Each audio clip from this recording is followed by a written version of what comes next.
It's time for Inside Seminole Basketball with Leonard Hamilton. Breaking down game-changing plays.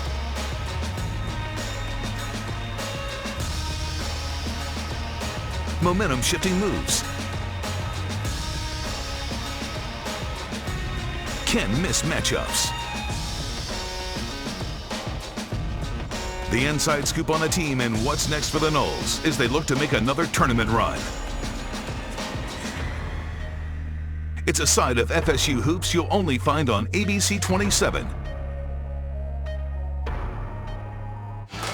Good evening, Seminole fans. Florida State basketball is on the air. Welcome to Inside Seminole Basketball with head coach Leonard Hamilton. The first of many shows we'll bring your way over the next 10 Mondays. Generally speaking, Coach, how are you? I'm doing just fine. How are you? I'm doing great. We picked good timing for this. Biggest win of the year, arguably, the other night. You guys looked great against Louisville. Congratulations on that win. Well, thank you very much. But from a basketball coach's standpoint, every game was a big game. Yeah, I know. And you get to enjoy him for about 5 seconds, and then you look at tape for the next opponent, right? Well, maybe 2 seconds, maybe. We are at Glory Days Grill, and we'll be here all season long for this show. And so we welcome our audience here and those of you listening on the Seminole Radio Network or watching on Channel 27 here in Tallahassee. Coach, let's talk a little bit about that Louisville game first, though. 79-70. It was good to get back home. First of all, you hadn't played a home game in almost a month the way that shook out, and you got a good atmosphere and a great start to that game, and you held on to get the win. Well, we didn't get a chance to play a game for about 18 days. Yeah. And of those 18 days that we were not playing, we had only about 4 days of practice where we had the entire team. So it was a little challenging for us the last couple of weeks, but I was glad to see our players raise their level of intensity in the Louisville game. I thought we executed very well. We had some dry spells there, but we adjusted, regrouped, and I was really, really pleased with the way we finished the game. You mentioned that 18-day layoff, Coach. I know you play the cards that you're dealt, but when you've got, you typically have a more veteran team than this. So if you were going to choose the year to have an 18-day layoff, it wouldn't have been with this group. No disrespect to the players, but it's a younger team, and you need that time on the court. Well, it's been interesting. It's almost the complete opposite from what we've had over the last several years. Obviously, we normally have a lot of veterans. We work a few first-year guys into the rotation. This year we have 7 first-year guys. We have 4 veterans returning. So it's been a little bit more challenging. A lot of teaching, a lot of growing, a lot of development. A couple of those first-year guys, really, they carried the offense the other night. One of them is Caleb Mills. I don't know if you count him as his first year playing. It's his second year here, and he played at Houston previously. But he couldn't miss in the first half the other night. Talk about not just that, but how he's trying to integrate his game and skills into your system. Well, there's no doubt there's an adjustment period for not only for all 7 of those guys, but it's also an adjustment period for the returning players because they're assuming different roles. Mm-hmm. They've been more support players. We've had a lot of experienced guys. So when they're stepping up and giving us more leadership, and then the new guys are adjusting to their teammates, learning how to play to each other, learn how to create for each other. So we showed a lot of progress in the Louisville game, and I think the importance of that game and the respect we had for Louisville really elevated our focus. Defensively, going back to defense, a couple things stood out. One, you did a really nice job on Louisville's big man the other night and held it. He's been almost a double-double guy, and I think he had 4 points and maybe 6 or 7 rebounds. I know that's a team effort, but you got to credit Malik Osborne too if you're going to pick one guy there, I guess. But you're talking about Malik Williams, correct? Yeah. And he's what you call a .5. He's a center, but he makes a lot of great decisions for their team. He's their highest IQ player. They play the ball through him. So his responsibility is not all scoring. His responsibility is making decisions for the team. And I thought that we created a scenario that made it challenging for him. He didn't play very much, as much as he has in the past. But I was glad that he didn't have his usual outstanding game. Well, and then another thing, and it was noticeable, particularly in the second half to me as I was calling the game, you guys really emphasized not letting Louisville, after a made Florida State basket, get the ball into the hands of their point guard the way you played defense there. And that took a little time out of their possession and ate the clock, which obviously is part of the plan there. Well, Wes is his name. He was an outstanding point guard. He brought a lot of leadership to the team, and they kind of played through him. He was the guy who was the guy who ran the team, made the decision, the coach on the floor, so to speak. So we just felt that if we could limit the number of touches that he got, it would be to our advantage, and I thought our guys did a very good job.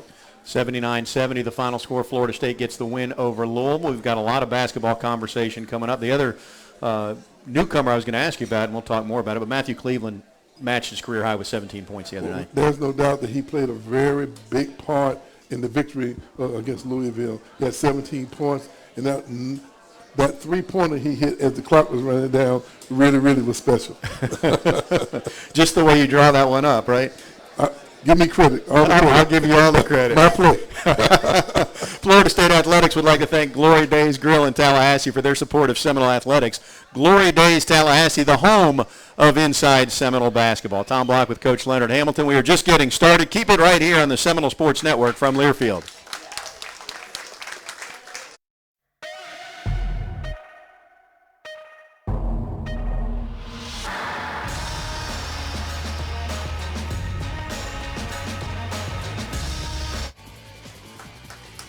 Welcome back to Inside Seminole Basketball. We are at Glory Days. Tom Block with Coach Leonard Hamilton. Coach, let's continue that conversation. You, since the calendar turned to 22, you've won 2 out of 3, and you've been able to actually get a full team out there for practice.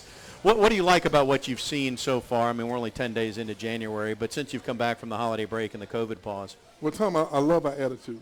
We're developing the chemistry, the camaraderie, the togetherness that I think for us to continue to keep improving. But right now, we have guys trying to define their roles. First, you have to learn the system and adjust to your system. Then you got to learn to adjust to the players that you're playing with. Because one of the reasons why we've been as successful as we've been over the years, we play to each other. We have a system.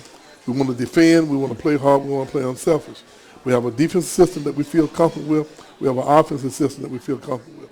In order for our guys to play out of the offense and be able to freelance a little bit on defense, they have to kind of learn exactly what we're supposed to be doing. And it's very difficult to absorb all of this when we're missing practices and you're trying to adjust. So we're going through our growing pains, but I like the attitude, and I think we're going to continue to keep getting better. And that said, and you're still defining roles, learning roles, you're leading the ACC in steals, so you're doing a little something defensively there. Well, we're doing a much better job as of late than we were earlier in the season. And before you can have the confidence to really, really play within your skills and your abilities, you have to learn the system first in order for you to feel comfortable and have confidence that you're doing all the things correctly. And we're still in that learning mode, still trying to adjust. We're just hopeful that we can continue to keep winning while we learn and growing and developing that chemistry, that Seminole brand of basketball that we become accustomed to. Yeah, it's always better if you can go through the growing pains and get wins along the way, no question. Flipping it the other way, one thing that's noticeable over the last week, I think the Louisville game, you only turned it over 6 times and maybe 8 or 10 times against Wake Forest, so you guys are protecting the basketball well right now. Well, that shows that we're learning how to play with each other, no doubt about that, just the spacing on the court. But we still have guys a little tentative. They're not real sure that they're executing our game plan like they will as we continue to grow and improve. We'll talk specifically about Miami. There's a big matchup tomorrow night. Miami comes in 5-0 in the ACC. We'll get to that in our next segment. But this is related, but I'll ask you this now because Miami has a very veteran team, and this is from somebody in the audience here. Can you talk a little bit about the transfer portal and how it's transforming the game of college basketball, especially when it comes to 5th and 6th-year guys that have experience from multiple other teams in some cases, aside from the team they're playing for right now? Well, take, for instance, Miami, for instance. They had a lot of injuries last year, 4 or 5 injuries. Some guys graduated. Now they actually have 4 graduate students on the team, 23. I think one guy's 26, 25, 24, and 23 years old. Those are guys who are in graduate school. They have 2 fifth-year seniors, and they have some seniors, so they are very experienced. It has transformed their season. They have gone from not having a good season at all last year to now the number 1 team in the ACC because they've utilized the transfer portal to help stabilize, bring some experienced players into their system. We didn't do that quite as much. We had 2 transfers. Caleb came in last January, and Cam came in this past season. But that's one way you can improve quickly and have some veterans on the team, guys with experience. guys who don't quite get as anxious and nervous in those big games. That's why Miami is doing such a great job. They have a veteran team. Very veteran team. They got a veteran coach, too. We'll start the Miami conversation now. I mean, you've been at it, I think, 34 years as a head coach, and Jim Larenega's at 38. So I imagine you guys go back a little ways. Well, I've known Jim for a long time. He's an outstanding coach. He does a great job. And Miami is very fortunate to have an experienced guy like that in the program leading them. But you know, he's had some great seasons there. And he's made the adjustment from a bounce back from those injuries he had last year. And now they're sitting top of the ACC. Isn't that interesting? Well, one of the things your point about the veteran players, they're more confident too. They're not necessarily as rattled by things. And so how can you guys build on? And it'll be one game at a time. But you know, every game is going to breed a little confidence if you play like you did against Louisville the other night. Well, I've looked up in several situations where I've actually had 5 first-year players on the floor at the same time. That's a little challenging. And if I had some hair on my head, it probably would be great, you know, as a result of how emotional it is when you're sitting there watching guys communicate and not real being sure of what exactly they're supposed to do. However, the more game experience those guys have, I think you're seeing them grow, have more confidence, communicate better, and you're going to see them continue to get better and better. Our team will get better and better as we gain more and more experience. The student section has sold out its allotment again for tomorrow night game. So I know that makes you happy. We got to pack the tuck again, right? I tell you what, I can't tell you how good our fans have been for us. They have really, really given us that 6 man in the stand. They've given that boost that it takes sometimes when we need a little extra. You know? And they have really motivated us, and we're really thankful that our fans have adopted our team and given us that big lift. Be loud and be proud tomorrow night at the Tuck, 8 o'clock tip, Miami and Florida State. Planet Fitness is a proud partner of the Florida State Seminoles. At Planet Fitness, gain access to a clean and spacious club with tons of equipment in the one and only judgment-free zone, all for just $10 a month. Go Noles! Tom Block with Coach Leonard Hamilton. Stay tuned as we continue to bring you Seminole basketball on the Seminole Sports Network from Learfield.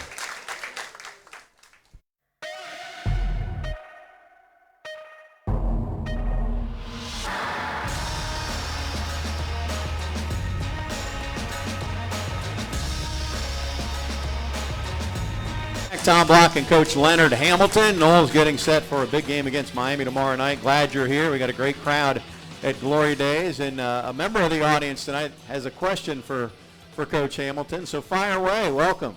Hi, my name's Caressa. We've heard you say that our team's very young, but we've also had a lot of freshmen play in the past. So what do you mean by that when you say this team is young? Well, normally we have a number of veterans leading our team.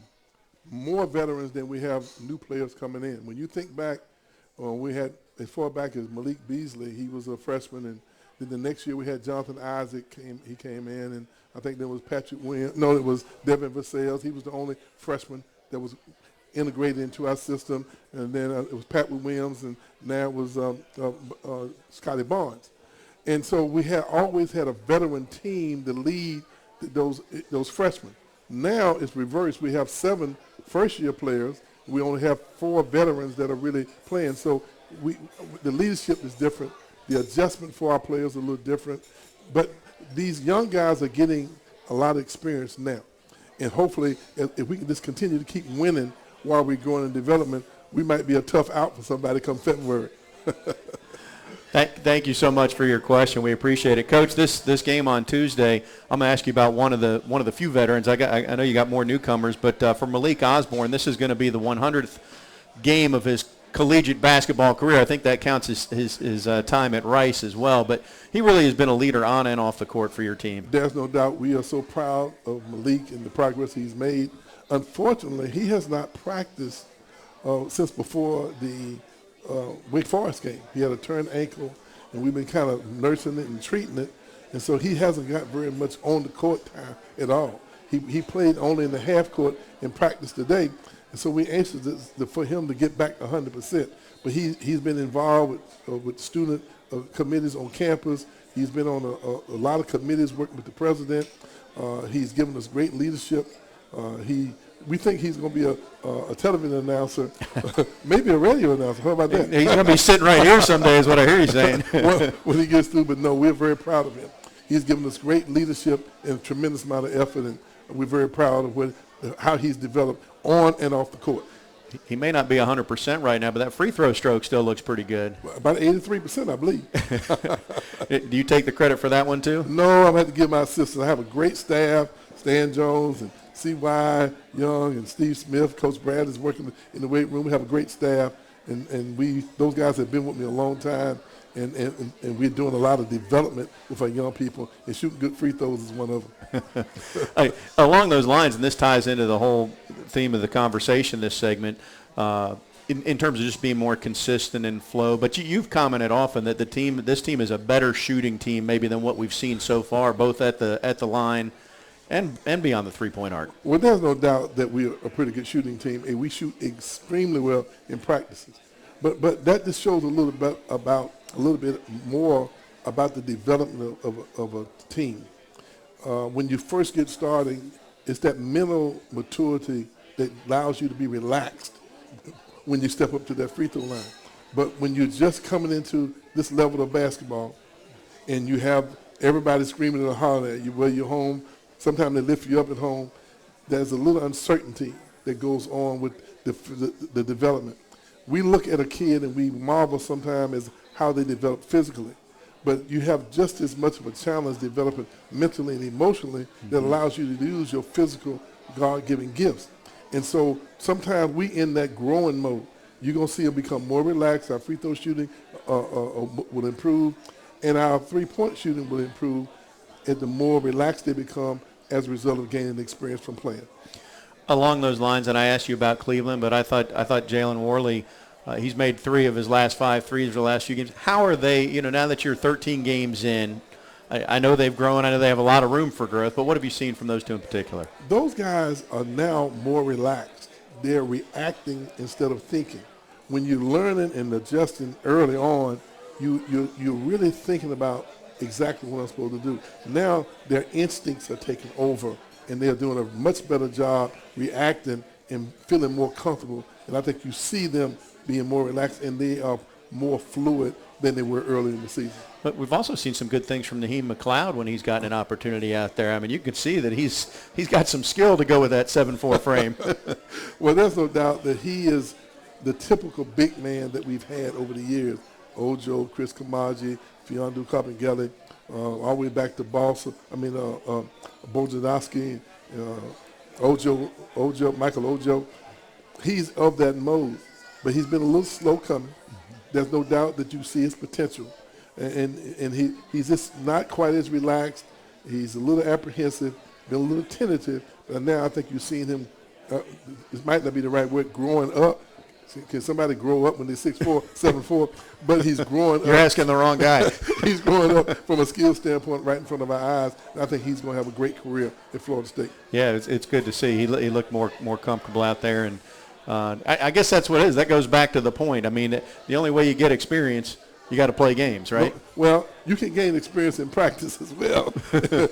That's our story, and we're sticking to it. Talking with head coach Leonard Hamilton, Florida State and Miami coming up. Coach, at this point, now that you're back, you get into this. I mean, you just, when you're in the basketball season, it's 2 days in play, 3 days in play, 2 days in play. Which, I mean, the good news is you're on the court, but are there certain things you focus on, or it's opponent specific? When you get in that groove and you just got to go 2 or 3 days. Finish Saturday night and you've had 72 hours to get ready for Miami. Well, Tom, what we've done, we've developed a defensive system that we feel comfortable with in that terms of how we pick the ball up full court, where we deny, where we front the post, we switch 1 through 5. That's a little different than what most people, the type of defensive schemes that people use.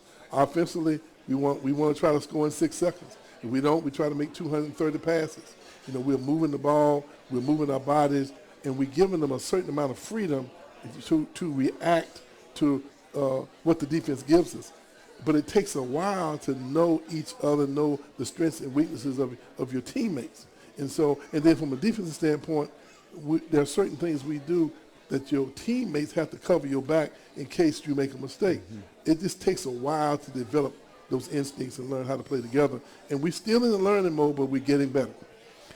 Simply IOA is giving you the chance to win Seminole courtside seats. The prize includes courtside seats for you and 3 friends to an FSU home basketball game versus an ACC opponent this coming February. So enter now at simplyioa.com/Noles. Keep it right here on the Seminole Sports Network from Learfield.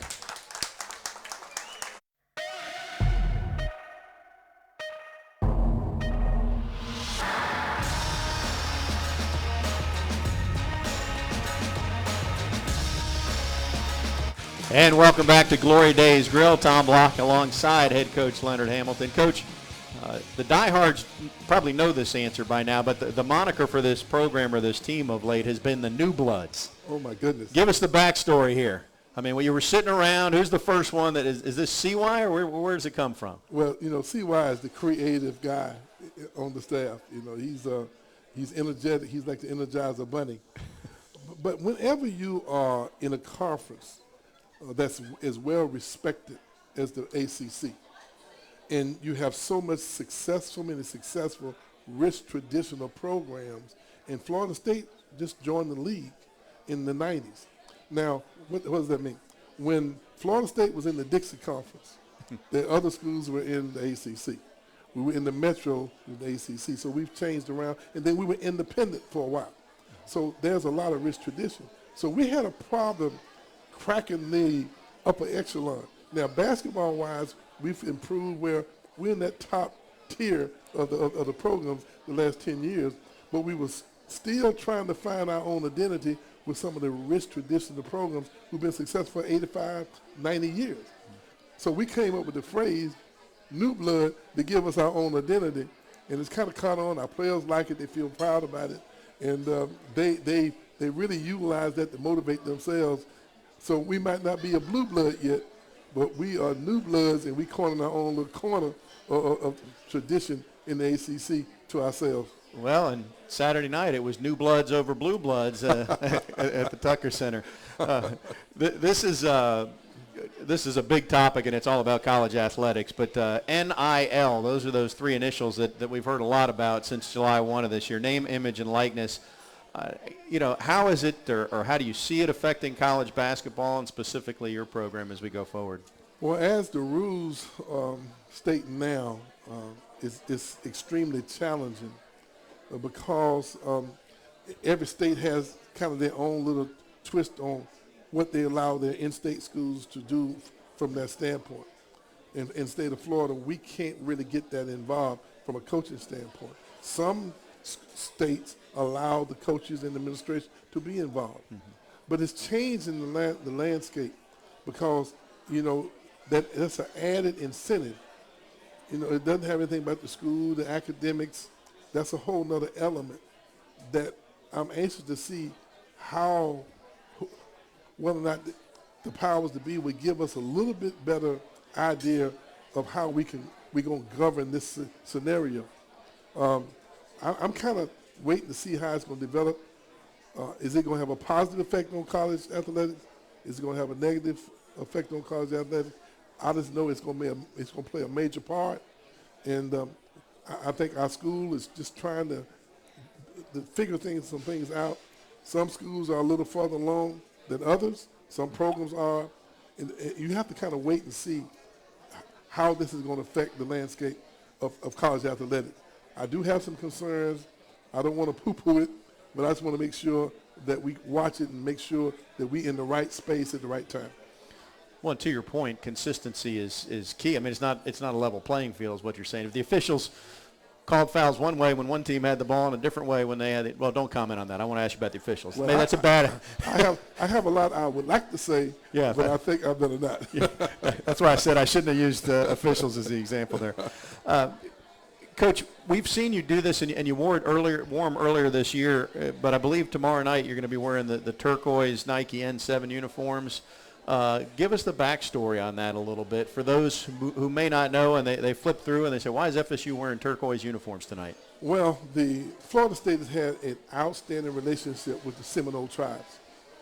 And we utilize their symbol, the unconquered spirit that represents not only the Seminole tribe, but it represents Florida State and what we're about.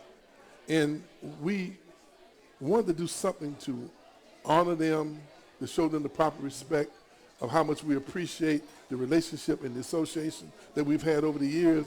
And so when we put those uniforms on, you know, we want to represent that unconquered spirit, but we also want to represent the Seminole Nation, the people who have had such a great relationship with Florida State over the years. Wore those uniforms earlier this year and got a win over Tulane, so let's make it 2-0 this year, right? We haven't lost very many games when we put those uniforms on, so hopefully that'll be good for us tomorrow night. Yeah, I like it. I like it. Let's go back to some of the guys on the team, a veteran trio. I talked about Malik, but the other veterans that we haven't really spoken about are Anthony and Wyatt Wilkes and Raekwon Evans, and you can start wherever you want on that. I thought the other night, one thing about when you watch Wyatt play, I mean, he doesn't make every shot, but he's confident. He's got a confident stroke when he lets it go. And he hit a couple of big threes the other night in that game. Well, one thing about Anthony and Wyatt, they've been on the team with some other guys that have received a lot of the attention from the opponents. Now they've stepped into different roles, and they're getting all the attention. Both of them are really good standing jump shooters, but now people are giving them so much attention that they're making it difficult for them to have that same level of freedom that they've had when they're on the team with some of the guys that have gone on and moved on to bigger and better things. So right now, they're adjusting as well. They are adjusting to the attention they're getting. And so as our team and our system becomes more cohesive and other people on the team now start giving us more productivity, I think you're going to see Anthony and Wyatt, you know, flourish a little better. But when they're the lead guys and the inexperienced guys are gaining their experience, it's been a little challenging with the attention that they've gotten. Anthony didn't score a lot of points the other night, but his 8 big rebounds, his defense was outstanding. He took the ball to the basket. He drew some fouls. His play was extremely helpful in the victory, and he didn't score a lot of points. As he scored more points and still maintained that floor game that he's given us, I think he's gonna help take our team to another level. And then Raekwon he's obviously had some personal circumstances to deal with this year, but he's been the guy that's been your primary ball handler. You're talking about a true Seminole. I'm not real sure many guys could have gone through what he has gone through and then come out and competed the way he did in the tournament in Jacksonville. I mean, he had a heavy heart, but he didn't want to let his teammates down, and he stepped up and gave us tremendous play. And what can I say about a guy who does that for his brothers on the team? That just says a lot about how proud he is to represent Florida State and how much it means to him to be a part of our program. My hat goes off to him. Well said, well said. We have more comments from Coach Hamilton coming up. We'll also be joined by Florida State's new Director of Athletics. That is straight ahead. Hey, with zero sugar and now even more delicious, is the new Coca-Cola Zero Sugar the best Coke ever? Find out for yourself. Stay tuned as we continue to bring you Seminole basketball on the Seminole Sports Network from Learfield.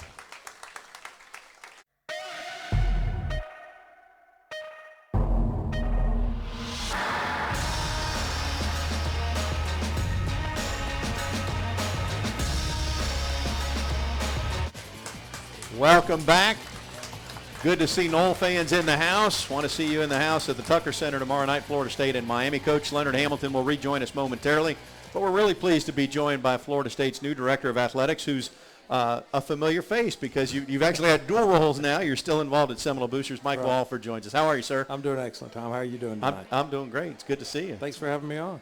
I don't know how you fit it into I don't know where you find the spare time with what you got going on right now, but obviously it was a big weekend for both basketball programs. The men got a big win on Saturday, and Sue Semrau's squad got a big win against Wake Forest yesterday. Well, it's great to see, especially Sue's yesterday team bounce back because, they got beat by that team at Wake. And to see them come back and really attack the rim and really talking to Sue after the game, they watched what Leonard's team did the night before against Louisville, and it was about attacking, getting to attacking, penetrate, dish, and they had a lot of success for that, both programs back-to-back nights, and it was really fun to watch. And really just, as always, great to see the joy on the faces of the kids leaving the court that they had put so much time and effort, and, we're in all these trying times. You never know what player is going to show up. due to protocols and everything else. But to see them what they're going through and then perform that well in both those games, really, it was very satisfying. You mentioned protocols, and that's something that there's been a lot of people, obviously, that need to be dialed into that. And unfortunately, and it's not unique to Florida State. Just about everybody's been hit by canceled games and whatnot. And Coach Hamilton was talking about it. You go 18 days, and you can only get a couple of full practices in there if they even had that. I mean, that's tough. It's been tough for everybody. Well, the term we use is flexible, and especially last year and even this year. But we have such a great medical staff with Dr. Van Dermy,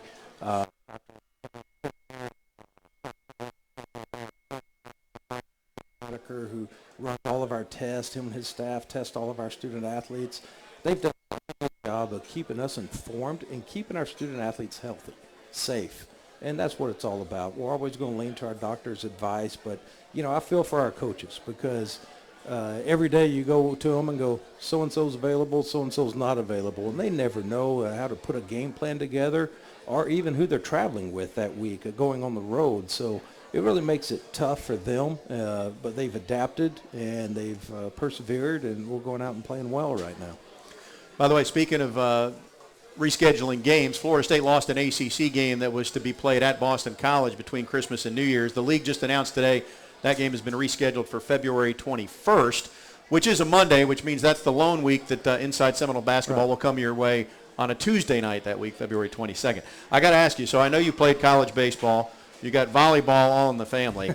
Yeah, what's the basketball background? Believe it or not, so I was a three-sport kid growing up, of course, like we all were. And it came down to it, I played AAU basketball for a team called Memphis Bellevue. And also played baseball. And it was my 8th grade year. We played 114 baseball games that summer. And I was on a travel AAU team. Starting point guard, my 2 was Todd Day. Just a little guy out of Memphis, and I had Ron Urey on that team, and so it was a fun team. So it came to that choice. I couldn't travel all the time, so I gave up basketball at that point in 8th grade. So just to concentrate on baseball and football. So things could be a little different if you'd have made that. My dad always tells me it's my best sport, but I don't know. Let me add. We were talking with Leonard about and thinking about this. You get into I want to be a coach because I like the sport. I like coaching. And then you have conversations about COVID protocols and name, image, likeness and transfer portal and all these other things. Right. I mean, when you're a head coach, I'm sure they feel like their sanctuary literally is when they're at practice doing that because there's so many other things that take place. There are, and that's once again, college athletics is changing so quickly. Just talking NIL, as you and I have discussed, I chaired that for the Athletic Directors Association across Lead One. Across the country. I actually have some meetings when we're in Miami for the basketball game with a couple of congressmen to talk about the bill going in front of Congress that they're putting forth in D.C. and chaired the NIL. And working with the NCAA very closely on it. And I had a meeting last week on the committee again. So we're monitoring it. We're trying to put some guardrails in place, recommending guardrails. It will get solved eventually. I'm a firm believer the market always corrects itself and is something that's ongoing. And then you have the transfer portal, which is basically free agency in college sports, and just to see people that take advantage of that. Coach Norvell's done a great job of taking advantage of that. Leonard's done an unbelievable job of taking advantage of that when the right fit. It always comes down to the right fit and the right culture of a young man or woman that fits your program. And just to see all the changes in college athletics and being able to navigate that, it's different and it's changing by the minute. So it's also exciting times. Do you see some, tweaks or corrections, regression to the mean for the transfer portal too? And I guess maybe what I'm thinking is instead of being 24/7, 365, might we get some defined periods when the portal is open? That's something we're discussing, and I'm all for the transfer portal. I'm 100% behind NIL. But it does need guardrails of when you become available and time periods, as you said, recruiting time periods, let's call them, for the transfer portal. So that's something that is being discussed on a national level. Director of Athletics, Michael Walford, joining us. He'll be with us next segment as well. We'll continue this conversation. Hey, Seminole fans, the Florida Department of Highway Safety and Motor Vehicles reminds you to stay in the game and play by the rules. Texting and driving is against the law. One text takes your eyes off the road for about 5 seconds. at 55 miles per hour. That's like driving twice the length of a basketball court with your eyes closed. To win while driving, you must focus. Put it down and focus on driving to arrive alive.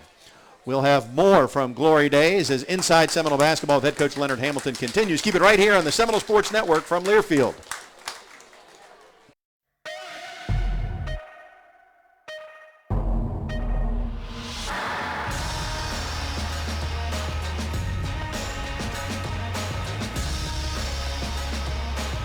Welcome back to Glory Days. Tom Block, Coach Leonard Hamilton will rejoin us next segment. We'll get some final thoughts about the big matchup against Miami tomorrow night, but we're pleased that Director of Athletics Michael Walford is with us. He's been on the job, I guess, officially 10 days now, right? Is that right? 6. This is day 6. Day six officially. All right, I gave you. Well, I'm sure you made up those extra 4 days worth. Yeah. All right, let's expand the conversation a little bit. I know there's a lot of folks in the room that want to know, and you get asked about it all the time, the football-only facility and where we are on that. So why don't you update our audience and our listeners about the progress there? It's going very well. I actually just left a meeting to come here with the architects who are in town who are looking at several facilities for us right now, Populous out of Kansas City. But drawings are going well. We were reviewing what they were doing last time they were in town, wanting to show me the updates, and looking to go out to bid and construction documents real soon, and working with campus folks on that and having them really examine everything, every facility that we have. We have Jack Porter, who's a design firm, coming in tomorrow to look at some other projects that we have going on. Sitting down with Leonard, Jack Porter sitting down with Sue and Leonard about what can we do to enhance their current facility, and not only look at what we can do now, to help with recruiting and help with student-athlete spaces and really take care of them, but sitting down getting with Coach and what's long-term for the basketball program. And let's put a 5-year, 3-year plan together, a 10-year plan, and say what can we address that's going to make a real difference in this program moving forward and put us as the elite-level program that they deserve, that Coach has built and Sue has built through the time frame here to really push us forward. Looking at volleyball. Coach Poole's done an unbelievable job. What he's accomplished, being a top 20 program consistently, playing in Tully, which you remember old Tully Gym, and what he's done there has been amazing. We're building some premium seats in softball, so there's a lot of different things going on that we're looking at doing and really putting together a long-term plan to address these facility needs. Have you figured out, I don't know if it's the water supply over at the softball soccer complex, but if that's what it is, you need to pipe that. Just start piping that into all of our facilities, into the drinking fountains across campus. And just let those two coaches, Lonnie and Coach Corian's done a remarkable job of putting those two programs on an elite level nationally and just competing and bringing in the very best kids across the country.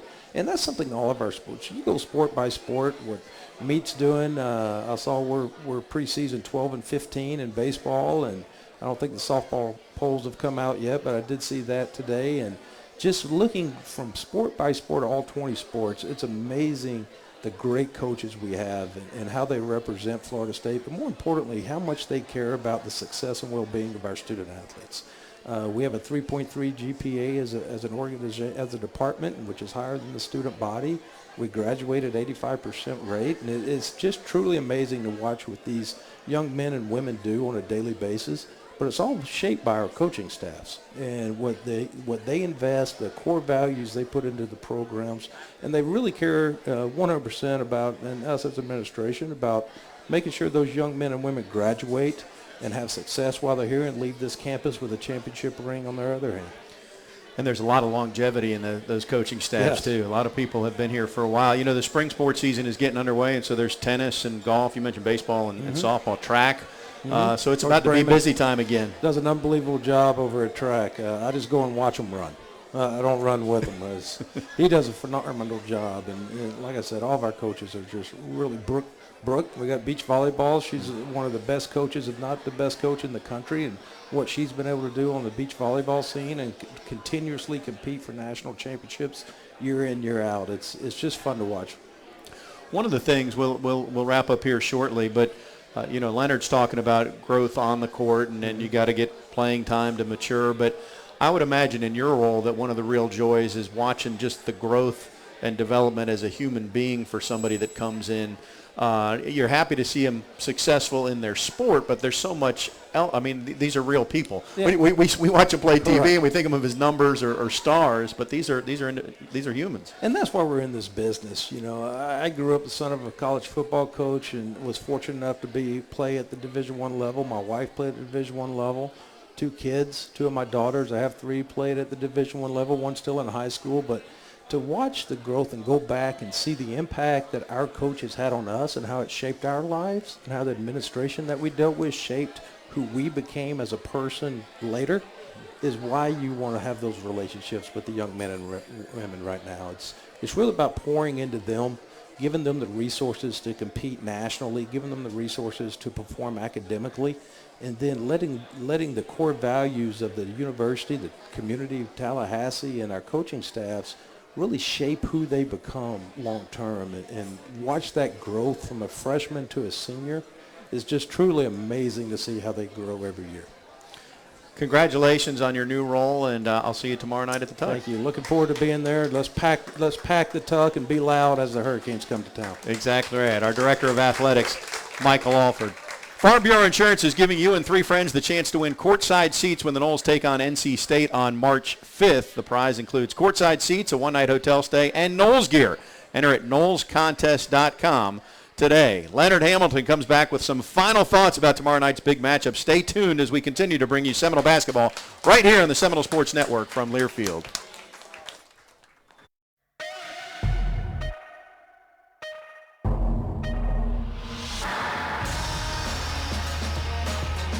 Welcome back to Glory Days. Tom Block and Coach Leonard Hamilton inside Seminole basketball. I should point out, by the way, Gene Deckerhoff will be back in tow next week.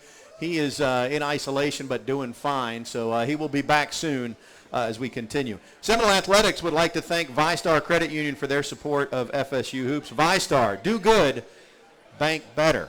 Chance for some final thoughts from Coach Leonard Hamilton here over the last few minutes. Coach, I know we talked about the fact that they're veteran. They got a bunch of guys almost collecting Social Security, right, on this Miami team. But when you look at the tape, what is it that they do schematically, or what impresses you about this team? Well, Miami probably is the best ISO team, isolation type team that I played against in a long, long time.